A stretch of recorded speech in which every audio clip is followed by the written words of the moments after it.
Oo.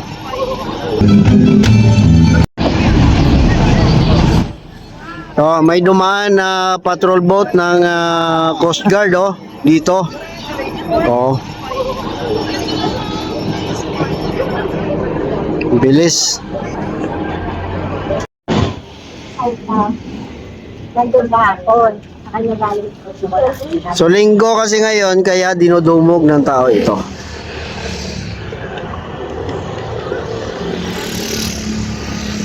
Watching live from Barangay San Fabian, Exequiel, Isabela. Uy, Isabela!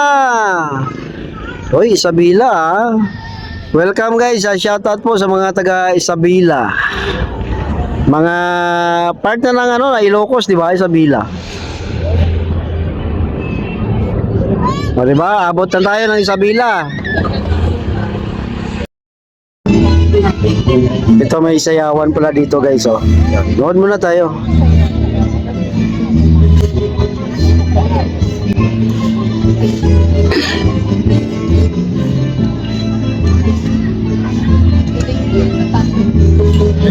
Ano bang ito? Ano bang grupo ito?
Tapos na sa ulat natin.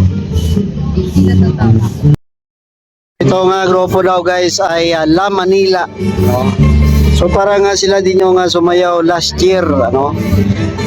La Manila. Maganda rin yung ginagawa nila para manumbalik sa mga bagong tubo yung folk dance natin.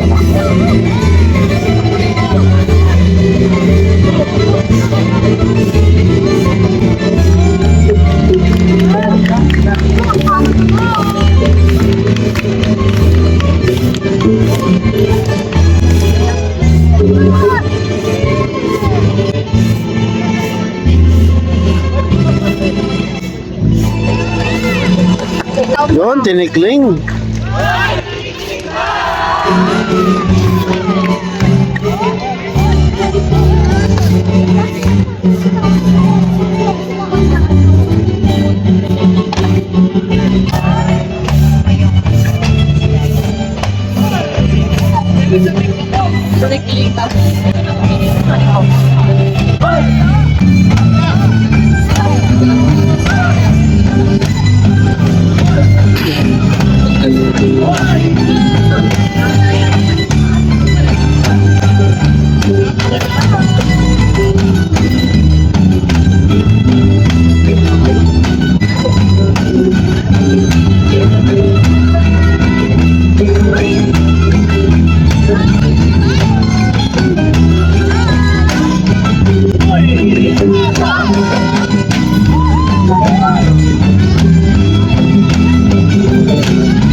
Once again, this is the Kaya at Saya.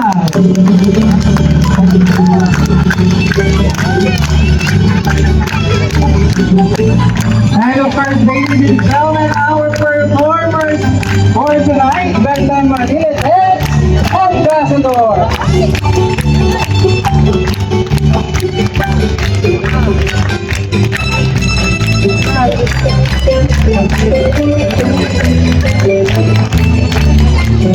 That's us again next Sunday, live here at Flash Media Accounts. Nagulunod ang sa Bachelors and Natalia and Interpol's Administration.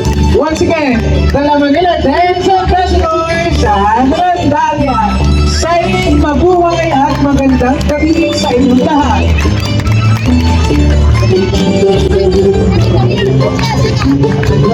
Now this is the time to have a photo opportunity with our performers.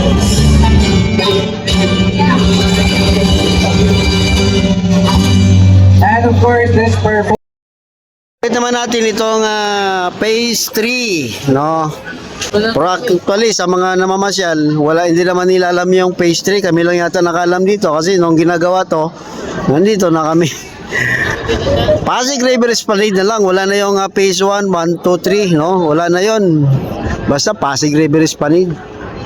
So ngayon, ito, update tayo dito.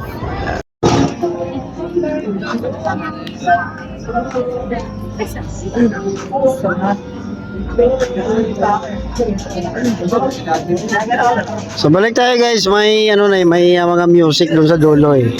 So ito yung lugar na pinakamaraming tao palagi.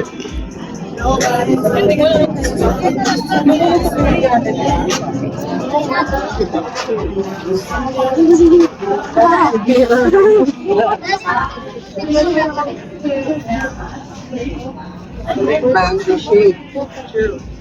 Mango shake naman. Ito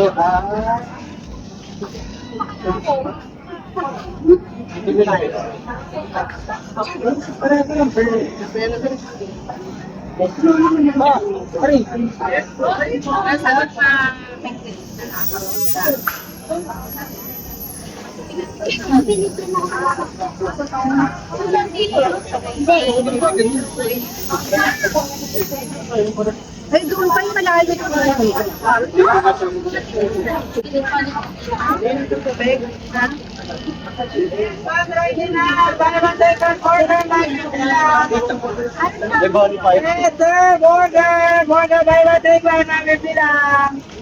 Oy, Idol John Paul. Bigyan lang shoutout, Idol.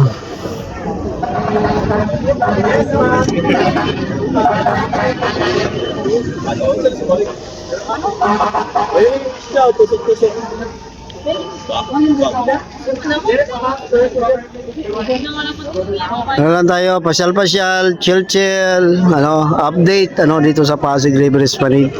Doon ako kanina galing sa Idol sa Quiapo. Doon ba yun? Yung kanilang meeting kanina, nakita ko nga din pero nasa biyahe kasi ako eh.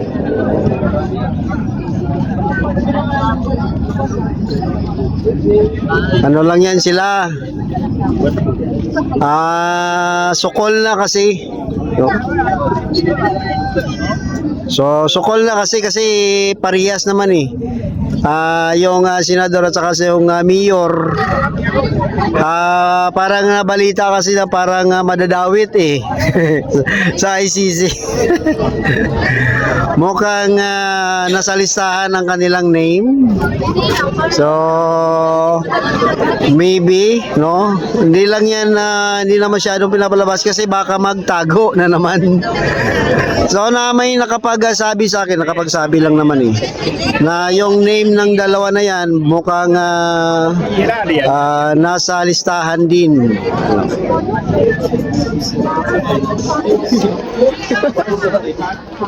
Kahit ano pa nga sinasabi nilang coalition, ang pag-usapan ngayon yung sa 14, ano? Kasi yun ang pinakamalaga. Evening, Batangkalye. Oy, Batangkalye. Wow, Batangkalye, kamusta ka na dyan? To, din ka to, subungan. Ay, dugay ta na kaway nakita di ako. Bakit pinayagan ni Mayor Zamora sa Club Pilipino yung mga yon, di ba BBM si Zamora? Hindi. No? Para ano siya dati sa kay Digong, no? Under siya dati sa kay Digong. Yata, not sure pero if ever, siguro kung hindi man siya kaalyado, siguro parang ano na lang, parang sports na lang kumbaga, no?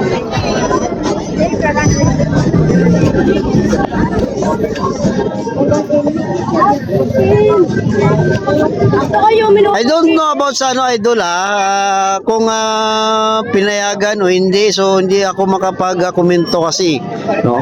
Actually nakita ko kanina yung live nila, nandun ng mga kasama kong mga tropa ko rin. Wala, yun naman ano, sa tropa ko may mga nandun, pero respeto naman namin eh. Nagkikita-kita naman kami minsan, nag-uusap personal about politics, wag na lang pag-usapan kasi iba-iba nga sinusuportahan, pero ano lang naman kasi professionalism na lang yan. Ganon pa man, about sa sinabi mo nga bakit pinayagan, ay kung may yung event kasi ay kung tawag dito yung lugar ay para sa event, hindi naman siguro masama kung sa kabila man sa hindi ay kung nagpaalam naman na may gaganapin silang event yan o press con na hindi naman nakakasira at nandito naman tayo sa ano kasi sa democratic country, diba? So everybody is nirespeto natin ang kanilang kung ano man ang kanilang suportahan.